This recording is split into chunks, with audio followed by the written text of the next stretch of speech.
And Jalen, good to see you again. And look, something went down on yesterday's show. If you watched it, you saw it, and you lived it. If not, you may have heard about it. We want to address it. In the course of a conversation about Russell Westbrook being a point guard, Jalen went in pretty hard on Skip's high school basketball stats. If you missed it, listen.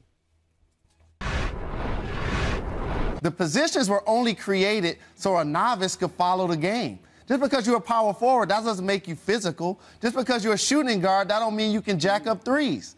That's just what were a you, position. Jalen? What were you? What were you? Did you average 1.4 points as a senior in high school? Yeah, I did. Okay, so all of that Pistol Pete stuff, Water Pistol Pete Jr. Okay, well, we'll address that later. We're going to.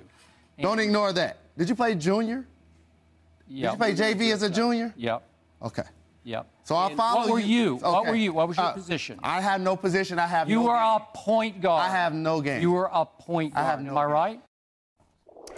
All right, look, we're a debate show, and that means we take on hot topics. We run from nothing, and we want to dive into this. It took on a life of its own yesterday on the internet. We have only one rule here, and that is authenticity.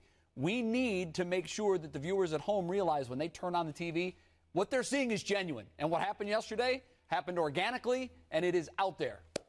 Jalen's back. No one's told you what to say. We have no idea where you're going with this.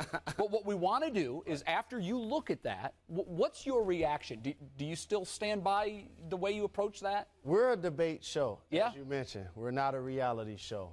And it's up to us to say what's in our head, say what's in our heart as it relates to topics. What normally happens when you debate, whether you're at a barbershop or whether you're on ESPN First Take, sometimes the debate can get personal based on the person's tone. So if I hear somebody saying something negative about me to attack my credibility as a person and as a player, something that I invested 20 years in playing middle school, high school, college, pro, I'm invested in this. Like, my father was the #1 pick, God rest his soul, in the 1967 draft. Like, I dedicated my life to basketball. So if I feel like somebody wants to cross the line and challenge how I feel about the game, I study this, I do this, I took it personal. And that's what happened yesterday in our debate. I did take it personal, and I'm pretty sure he took it personal how I responded. It was a trending topic on Twitter. A lot of people were talking about it. It was hot. And, but as we mentioned, this isn't the Maury Povich show. I'm not an actor. I wasn't, you know, I don't have a hand up my back of somebody telling me what to say, and we just went there. Yeah. You and I talked about this after the show, and I told you I was offended only because you leaped to a conclusion based on what you read out in the Twitter sphere or blogosphere. Right.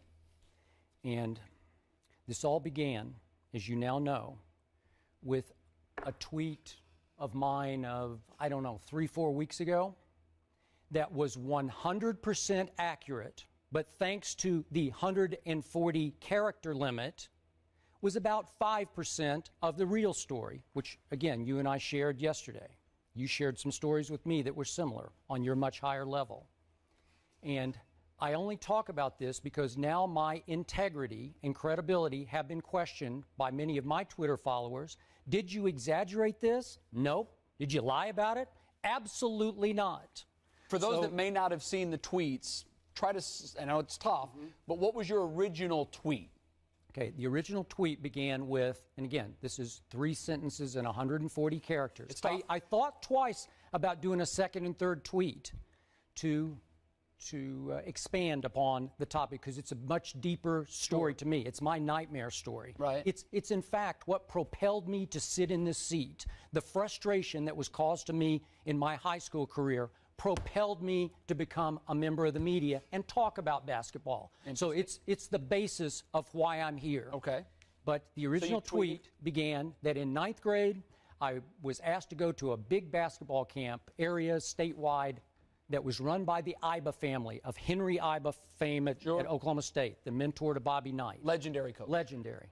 I won MVP of that camp. Many kids who went on to play at high levels in Division I. And I thought I was Pistol Pete Maravich, as you said. I was probably more, what'd you call it, Water Pistol Pete? I probably exaggerated in my head just how good I was. But I thought I was pretty good. I think at some point or another, we're all guilty of that. We're all guilty. So then I go to play for a legendary coach in high school. At a big program. At the biggest school in the state, Northwest Classen High School in Oklahoma City. And he hated my game. He didn't like me. I was a three-point shooter and a gunner before there was even a three-point line. He wanted me to be a point guard, and I felt like I didn't have the aptitude nor the desire to distribute the basketball. I didn't get it. I don't have the gift that you had. You could definitely run the point. You could score too, but you had the feel for the game, the vision to anticipate when a player is coming up. I had zero of that. So I went through a nightmarish sophomore year in which we won the state championship. I went through a nightmarish junior year in which the coach forced me, as you pointed out yesterday, to play, we called it B squad, forced me to play B squad to learn to be the point guard, then suit up and play the varsity game at night. Right. I went into my senior year thinking, finally, I got my shot. I'm going to be the guy coming up next year. And what happens the first day of school? I look up, and my legendary coach has transferred in his son from Southeast High School on the South Side to play for him. Wow. And I did start for that team, but not for long, because the coach's son was soon the guy. I played a lot that year, but I lived in fear of even taking a shot in a game. When you hit me with the stat, I looked it up last night, I think it was 1.8. I was shocked it was that high because I can barely remember taking shots in games. All I did was do what Henry Iba wanted. You feed the post. I fed our postmen who went to Kansas State on scholarship and University of Houston on scholarship, and they were really good players. But I would start to shoot and hesitate. I was scared to death. So by 2/3 through the season, I got in his doghouse again. I clashed, I rebelled, end of bench. That was the end of my career. That's exactly what happened to me, and it killed me. It was the worst experience of my sports life. Do you know how many players, high school, college, and pro, can have that story? So imagine how they feel when you're on national TV for 4 hours a day and you're talking about the plight of their life on a national forum, but they don't have a chance to tell their story. Yep. And also what has happened in Okay, media, well, you had a similar occurrence. right, but also what has happened in media is the line has been blurred between a reporter and an analyst. Now reporters are analysts. An analyst normally is somebody that has experience that have done something. Let's clarify something. Skip was a columnist. And a reporter. Yeah, I mean, you for started years. as a reporter, Oh. right? I mean, it's not as though you don't know the beats of being a reporter. But technically, when you go from being beat reporter to columnist, you're now not writing so much about the unfolding of the game. Now he is being paid to analyze the game and to opine and to write the way he sees the game. So it's not as if... So, wait a second. Are you suggesting that you have to have played at a high level to... No, not at all. If that was the case, then a lot of women wouldn't be able to report in sports because they don't have certain pro sports for women. Sure. So that's out. But what I am saying is, this is why I got into it. Mass communications was my major in college. This will be my 10th year covering the NBA Finals. Done NFL, done boxing. I've never been in a 15-round fight. Right. So I get that. Mm-hmm. But what happens is, there's a difference between reporting what you say, reporting what you see, and name calling. Like when you name call, that makes it personal. Bosh Spice, Queen James. Now, time out. No. Now that crossed the line. I don't do Queen James. I've never done Queen James. It's Prince James. Prince James. Yeah. Same. Okay, but I invited anybody, including you, to come sit there and let's talk this out. Did Chris Bosh come and sit there? Did he? Yes. But yes. you got to take their side of it. Them coming to sit here really validates you. It really validates your show because you talk negative about me. I've seen countless athletes, and I talked to Charles Oakley about this. I've seen countless athletes come on this show after their teammate or their good friend got ripped. And that's how people see it from the outside looking in. Oh, he doesn't like Michael Vick, so he's going to pump up LaShawn McCoy. Oh, he doesn't like LeBron James, so now it's all about Dwayne Wade. Oh, he loves Kevin Durant, Jalen. so now we're going to get all over. Let's bring in Stephen A. Stephen A., go ahead, make a point. Jalen, Skip Bayless, I need y'all to be quiet and listen to me. Because let me tell you something right now. I'm disgusted with both of y'all. I can't believe this is even a subject. Both of y'all are my friends. Both of y'all I've known for many years. Skip Bayless as a colleague, Jalen Rose, I'm proud of you. There are many times that many people have said stuff about you. I know that you are a baller, but I also know what kind of person that you are, and I also know the great things that you do in the city of Detroit and all of that other stuff. And I'll vouch for both of y'all characters. But the fact that this is even a subject has me so completely disgusted with y'all. If I was alone with y'all off camera, I might slap both of y'all. And I mean that affectionately, of course, because y'all would probably beat me down if I did such a thing. But let me be very serious about where I'm coming from here. Skip Bayless. Skip Bayless, you have been a journalist and a columnist for over 30 years. You were a columnist in San Jose. You were a columnist for the Los Angeles Times. You were a columnist for the Chicago Tribune. You were a columnist for the Los Angeles Times. You don't have anything to prove to anybody about your resume. Tell them people to go kick rocks. You've earned it, okay? That's number one, all right? Number two, all right, with you, Jalen, yeah, I understand stuff gets personal and all of this other stuff, but let's talk to this other side about athletes. And we're not talking about you here. We're talking about the modern-day athlete. They can get a bit sensitive. There's a lot of stuff that they can't take. What about the contemporaries within the athletic world that talk about each other, that run to reporters behind the scenes, literally giving us information to talk about their own colleagues? Nobody brings that up. Nobody brings up the fact that these same guys that talk all of this smack, that get all sensitive, actually want to come and do what we're doing when all is said and done. Number three, did you question Howard Cosell when he didn't box? Did you question Bob Costas when he didn't play baseball? Did you question Jeff Van Gundy or Stan Van Gundy when they never played the game? That's a different type of media. There are a plethora of individuals in the world of sports. Hold on. That's a different type of media, Steve. In the world of sports. That's a different type. We live in a media cycle now. I'm not debating that. Where they're talking heads 24/7, 365. I let you talk.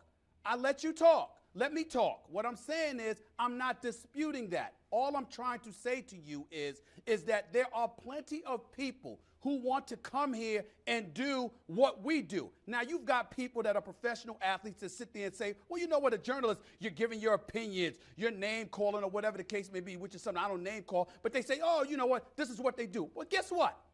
Why do they want to do this job? Because they want to get paid, and behind these very contemporaries and colleagues' backs, they go and they do the same thing. It's hypocrisy. So when you look at the Twitter world or anybody else and any of the things that they have to say, tell them to go kick rocks, because really what they want to do is they want to do what we're doing, and because they're not in this position to do what they're doing, they got a problem. You know how many people want your job, Galen, that's working in the NBA right now, that's playing in the NBA, that are starving to come for your job so they can whine, moan, and do the same kind of things. They talk about me all the time. All right, I went to Winston-Salem State. I didn't play much, cracked my kneecap in half my first year, but I learned the game from Big House Gaines. I learned the game from John McClendon, two names that were responsible for integrating the sport of basketball. And then when I became a journalist, I learned from John Chaney, and then after that, I covered Larry Brown every day for 7 years. That's Big House Gaines, John McClendon, John Chaney, and Larry Brown. I don't care what anybody has to say, and neither should y'all. Stop worrying about the Twitter world. Tell them to go kick rocks. If we weren't on television, I'd show you what to say to them, okay, if you could get my drift. Stop worrying about all of that nonsense. We are here doing what we do. If they don't like it, get over it. We ain't here to make friends. We're here to tell it like it is. Let's move on. I want you guys to understand something, though. Stop wasting our time with this nonsense. This is a national forum, and when you talk about somebody's character, when you talk about their game, when you question their integrity, that's their likeness. That's how they eat. That's how they feed their family. And, Stephen, I'm going to give you an example because it's all love. I'm going to give you an example. I'm going to give you an example. How do you think Kwame Brown feels when you say Kwame? How do you think Rasho Nesterovic feels when you say Rasho? How do you think Tiago Splitter feels when you say his name that way? Do I get to answer this, or are these rhetorical questions? Sure, go ahead. Do I get to answer it, or are they just rhetorical questions? Go ahead. Let me tell you something right now. Kwame, all right, I'm going to tell you why I say Kwame Brown or Rasho Nesterovic, Slava Medvedenko. I'll tell you why. Because you're Kwame Brown. You're 7 feet tall. You're the #1 overall draft pick, okay? Jalen Rose came into this league.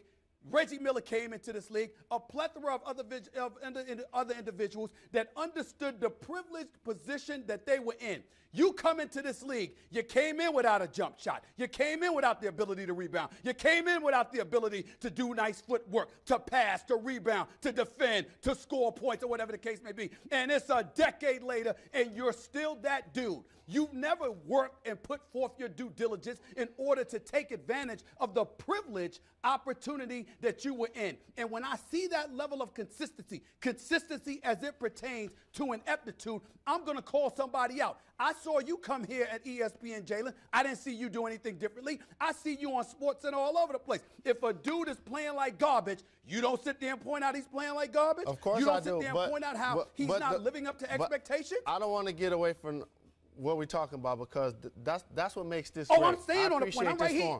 But there's a difference between reporting what you see in the box score at the game or calling someone a scrub. Like, if I make. But he is a scrub. Not if he's a scrub. And you know it. Kwame Brown may be a scrub compared to Shaquille O'Neal, but it's only 450 jobs in the NBA. So for him to play that's seven, who we're So now your job is to be the defender of the league and protector of the players? My job is to be a realist. And there are 30 teams, there are 15 jobs. And it's not ours. And if he's able to maintain one of those jobs for 10 years, there's no way he could be a scrub. Relatively, he's a scrub. No, What? He What? can't be. Did you just say that with a straight face? Did you just say that with a straight face? Do you guys realize that somebody's paying him millions of dollars to play basketball? Unfortunately, they are. Jalen, answer my question. Why do you think the guy that's 10 through 15 on the bench is able to have a long career? Answer my question. He's got to have some Jalen, skill set. Jalen, But I think they're saying Jalen relative to the other players, they would be in the bottom tier of the professional basketball players. But he's at the top tier of the world at what he does. Stephen A. is not going to stop till you answer it. So go ahead, Stephen A. Hello, Jalen. Jalen Rose, star, All-American in high school, member of the Fab Five, 2 straight national championship game appearances as a freshman and then a sophomore. Goes to Indiana, has a 13-year career, gets paid a $93 million contract, played in the finals, can ball. You trying to tell me that you don't know a scrub when you see a scrub? Is that what you're trying to tell me? That everybody in the NBA can play? Are you sitting there with a straight face and you're saying to me that everybody in the NBA can play? Who are we comparing them to? Who are we comparing them to? I'm just saying we're comparing them to the NBA. If you're going to compare Slava Medvedenko to Hakeem Olajuwon, he doesn't have a chance. You should if you're be going to compare ashamed me of to yourself. Magic Johnson, You should be ashamed of yourself, Jalen. That's ridiculous. But everybody has naysayers, Stephen A. And so what will my naysayer say? Hold on, he never no. won We're talking anything. fact. Hold on, what is he talking about? We're talking He's fact. no Magic Johnson. All right, he doesn't keep know talking. anything. Okay, keep so talking. It works both ways. Okay, so we speak in fact. If you 7 feet tall, 270 pounds, you trying to tell me there is not some dudes in the NBA that's there strictly because of their size? What about you got Brian people that's being Scalabrine? utilized all day long that can't play. You think Brian Scalabrine That in the can't league play. because he gonna play tomorrow? That's not why he's in the league. It's more to I it understand than what. that. we don't talk about Brian Scalabrine. But let me give you an example. So what are Let me you give saying guys about an Brian example. Scalabrine? You don't have to be a dentist to be able to see good teeth. But if you're going to build a house, you're going to go hire a contractor because you don't know the ins and outs of everything. So the 450 men that are in the NBA are positioned for a reason. And we're talking about people wanting our jobs. It's smaller in the NBA. There are radio shows, there are TV shows, there are networks all across the country, all across the world. Okay, but bottom line, you're suggesting that Stephen A. and I should not have the right. We don't deserve to have opinions on this show. You absolutely have a right to have an opinion. That's no different than anybody covering sports. This is the, it's not this that. is the entertainment business. Opinions feed this beat. It doesn't get too personal, though. That's what I'm talking about. It's one thing to talk about Russell Westbrook and his style of play. It's another thing to say Kevin Durant has a problem with him and he should take a lie detector. Like, that's way different. They're friends. Jalen So Rose, how does his friends and his fans and his family take that? That's all I'm saying. I don't care how they do. He should have a problem with it. But see, that's the point. That's my the opinion. point that you mentioned is that you should care. Why? You should care. I'm a Thunder fan. I love Kevin Durant. But I'm a fan of the Detroit Lions. But I'm not going to just say a guy sucks and I don't care what his family thinks. Like, that's crossing the line. Hey, well, you just said they're getting paid. I don't know what's Russell Westbrook make. He got his max contract. Based on he's getting paid for this. So based on what you're getting paid means that you could disrespect me? He's out in the public domain, man. He is an all-star. That means I have to be disrespected by you because of what my job pays me? I don't disrespect him. I just say he shoots too much. Is that personal? No. Hello. Stop. That is do I get to say disrespectful how it something? goes. You should have been in the studio, man. I know that. I know that. And I wish that I was. Here's all I'm going to say. Jalen Rose, you are absolutely right in terms of, okay, you don't want to cross the line in terms of being disrespectful. I certainly care about somebody's family and things of that nature. But trust me when I tell you this. I'm going to say what I believe in terms of whether a dude can play or not.